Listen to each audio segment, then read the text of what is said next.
Tired of your Blink camera not catching anything? Stop stressing. Let's get your motion alerts working right now. Here's how. First, check if your Blink camera is armed. Open the Blink app and make sure the little running man icon is blue. Still not working? Go to the camera settings and double-check your motion detection is on.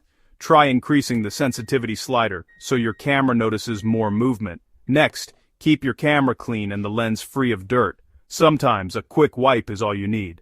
Also, make sure nothing's blocking your camera's view, like plants, decorations, or spider webs. Still having trouble? Check your Wi-Fi.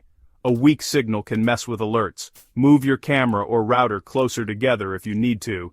And don't forget, update your app and camera firmware for the latest fixes. If all else fails, try restarting your camera, unplug it, wait 10 seconds, and plug back in. That simple reset sometimes does wonders. Now test your camera, walk in front of it and watch for a notification. If you get one, you're all set. No more missed moments. Got other Blink issues? Let us know in the comments and don't forget to subscribe for more quick fixes.